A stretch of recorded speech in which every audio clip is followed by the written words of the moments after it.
ہم جس انداز میں، جس حال میں لوگوں کو نظر آنے کے بعد اپنے بارے میں رائے کی خواہش رکھتے ہیں،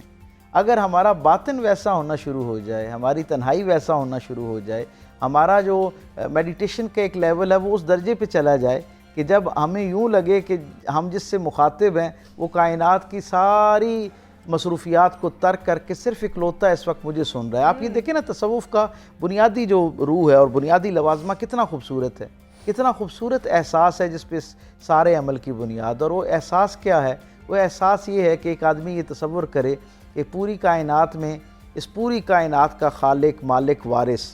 اس کا ناظم، اس کو چلانے والا اکلوتا رب، جس وقت میں اس کی طرف متوجہ ہوتا ہوں تو کائنات کی گویا ساری مصروفیات ترک کر کے خالص میری طرف متوجہ ہو جاتا ہے اور اپنی شان کے لائق میری بات سنتا بھی ہے، اسے کسی درجے پہ مانتا بھی ہے۔ تو یہ جو ایک خوبصورت عمل ہے، یہ جو کیفیت اور احساس ہے، جو چند لمحے تو شاید سب کو میسر آتا ہے، یہ جو اللہ اپنے معبود کے ساتھ بندے کا تعلق ہے، یہ جو احساس ہے، یہ کچھ لمحوں کے لیے تو الحمدللہ ہر کلمہ گو کو میسر آتا ہے زندگی میں۔ حقیقت بات یہ ہے کہ اس احساس کو اپنی زندگی میں مستقل کر لینے کی جو مشق ہے، جو اس کی تربیت ہے، اس کا نام روحانیت ہے، اس کا نام تصوف ہے۔ اور ہم یہ دیکھتے ہیں کہ اصحاب صفہ سے اس کی روایت شروع ہوئی، یعنی وہ لوگ جنہوں نے کل وقتی طور پہ دنیا کی ساری مال و متاع سے اپنے آپ کو دستخوش کر لیا، دور کر لیا، اور انہوں نے اس راز کو پا لیا کہ یہ بہت عارضی اور ظاہری سی زندگی ہے، مختصر سی زندگی ہے اور یہ دھوکے پہ مبنی زندگی ہے۔ حقیقی زندگی جو ہے اس کے لیے اپنے آپ کو تربیت کے لیے پیش کرنا چاہیے۔ اور پھر وہ ایسے خوش نصیب اسٹوڈنٹس تھے اپنے زمانے کے جنہیں رسالت مآب صلی اللہ علیہ وسلم کا پاکیزہ خانوادہ میسر آیا، جنہیں رسول اللہ صلی اللہ علیہ وسلم کی براہ راست تربیت میسر آئی، اور انہوں نے رسول رحمت سے براہ راست اکتساب فیض کیا، اور کل وقتی طور پہ وہ تقوی کی ایسی اعلیٰ عرفہ حالت پہ پہنچے، اپنے اندرون کی بالدگی، صفائی، اپنے اندر کی طہارت،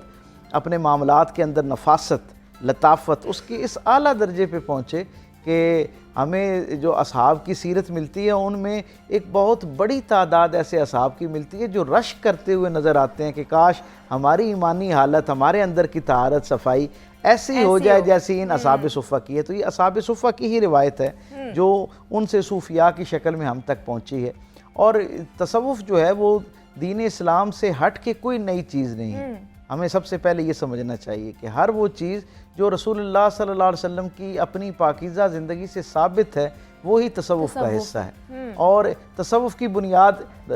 جب اس کے ماہرین ہمیں بتاتے ہیں کہ اس کی بنیاد دو باتوں پہ ہے، علم اور عجز۔ ٹھیک ہے، علم اور اپنے مزاج کے اندر عاجزی۔ عمومی طور پہ ہم دیکھتے ہیں کہ جب کوئی آدمی صاحب علم ہوتا ہے اور جب وہ اس علم پر عمل کرنے کی توفیق پا لیتا ہے، یعنی جب وہ جو اس نے سیکھا ہے، جاننا ہے، خاص طور پہ دین کے حوالے سے، ویسے تو یہ سارے علوم کے بارے میں ایسا ہی معاملہ ہے کہ جب کوئی علم بندے کو آ جاتا ہے،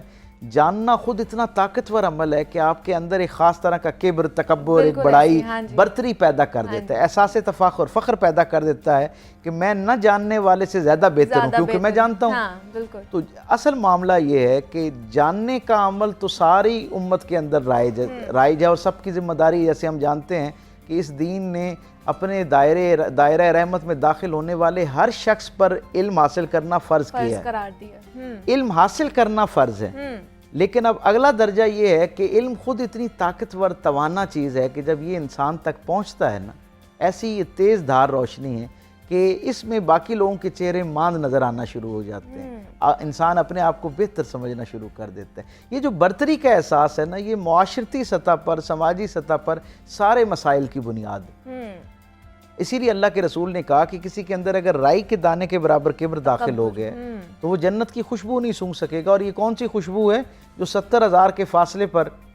70,000 میل کے فاصلے پہ ایک شخص سونگھ سکے گا، یعنی گویا وہ جنت سے اتنا دور ہو جاتا ہے رائی کے دانے کے برابر کبر داخل ہو جائے اصل میں۔ لیکن آج کل تو ہمارے معاشرے میں یہی چیزیں تو پائی جا رہی ہیں۔ اسی لیے اس کا سبب یہی ہے کہ ہمارے ہاں وہ جو روحانیت کا جو ساتھ ایلیمنٹ موجود تھا نا، کہ اپنے کبر کو اپنے سے دور رکھنا جو ہے، جناب میں اس بات کو ذرا اگلے مرحلے میں داخل کرتے ہوئے آپ سے شیئر کروں کہ یہ جب علم آپ کے اندر آنا شروع ہوتا ہے تو یہ ایک دیسی گھی کی طرح ہوتا ہے، آپ کے اندر ایک انرجی ایسی پیدا کر دیتا ہے، طاقت کر دیتا ہے، ہر میدہ اس کو ہضم نہیں کر سکتا، گویا ہر ظرف جو ہے نا اسے قبول نہیں کر سکتا، اپنے اندر سمیٹ نہیں سکتا۔ پھر کیا ہوتا ہے جب میں کسی خاص مرحلے میں کسی حوالے سے جاننے کے درجے پہ آ جاتا ہوں نا تو میں نہ جاننے والوں کو اپنے سے کم تر سمجھنا شروع کر دیتا ہوں، یہاں سے کبر پیدا ہونا شروع ہوتا ہے۔ تصوف بنیادی طور پہ علم کے مرحلے میں آپ کے ساتھ ایک سپورٹنگ ایلیمنٹ کے طور پہ رہتا ہے، جو آپ کو یہ بتاتا ہے کہ علم جاننے کا نام نہیں ہے، علم جاننے کا نام نہیں ہے، نہ جاننے کے احساس کا نام علم ہے۔ بھائی میں آج سمجھتا ہوں کہ یہاں پہ 5 لائٹس لگی ہوئی ہیں تو یہ مجھے آج علم ہوا نا، ہاں جی، حقیقت میں یہ میرا اعتراف ہے کہ میں اتنے برس تک اس سے لا علم تھا۔ تو یہ فخر کی بات نہیں ہے، یہ عجز کی بات ہے، یہ عاجزی کی بات ہے۔ جب آپ اس انداز سے اللہ کی دی ہوئی علم کو، اللہ کی دی ہوئی استطاعت کو محسوس کرنا شروع کرتے ہیں نا تو آپ کے اندر خود بخود ایک عاجزی کا جذبہ پیدا ہونا شروع ہو جاتا ہے۔ جناب علی کرم اللہ وجہ کریم سے کسی شخص نے پوچھا کہ ہم نے یہ سنا کہ اللہ کے رسول صلی اللہ علیہ وسلم کی ایک دعا ہے، اللہم انی اسألک علما نافعا، اے اللہ ہمیں علم نافع عطا فرما۔ تو یہ علم نافع کیا ہوتا ہے؟ ہم تو ہر علم کو علم نافع سمجھتے تھے کہ بھائی نفع دینے، ہر علم نفع دیتا ہے، فائدہ دیتا ہے۔ تو حضور نے جب علم نافع کی دعا مانگی تو کیا کوئی علم غیر نافع بھی ہوا کرتا ہے؟ کوئی ایسا علم بھی ہے جو نفع نہ دیتا ہو؟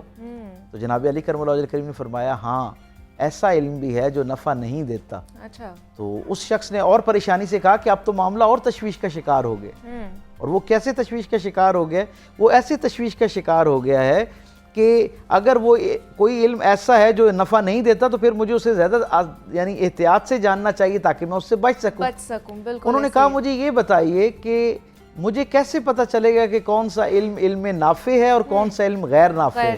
یعنی کون سا علم میرے لیے نفع دینے والا ہے اور کون سا علم نفع نہ دینے والا، کیونکہ ہم تو ہر علم کو نفع دینے والا سمجھتے رہے۔ تو جناب علی کرم اللہ وجہ کریم نے کیا خوبصورت اس کی تشریح فرمائی۔ ایک فکرہ ہے اور میں سمجھتا ہوں رہتی دنیا تک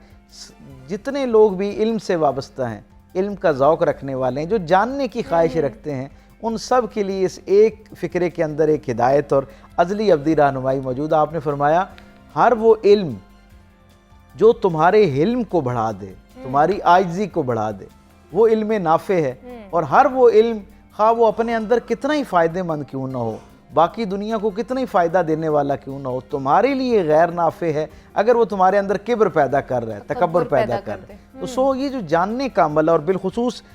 عمومی طور پہ سارے علوم کے حوالے سے یہی بات ہے، اور دین کے معاملے میں تو یہ زیادہ اہتمام کے ساتھ تقاضا کرتا ہے کہ ہم علم کو حاصل کرنے کے بعد اس کے ساتھ اگلے لمحے میں وہ جو عاجزی کا ایک تصور ہے اس سے بھی اپنے آپ کو جو ہے وہ ہمکنار کریں تاکہ اس کے حقیقی معنوں تک اور روح تک پہنچا جا سکے۔ بالکل، آپ نے بالکل صحیح کہا۔ آپ سے مزید بھی بات کرنے کا دل تھا لیکن وقت کی تھوڑی سی قلت ہے، اس لیے ہمارے ساتھ موجود ہیں معروف سیرت اسکالر ڈاکٹر پیر طارق شریف زادہ صاحب ہیں۔ بہت شکریہ سر کہ آپ تشریف لے کر آئے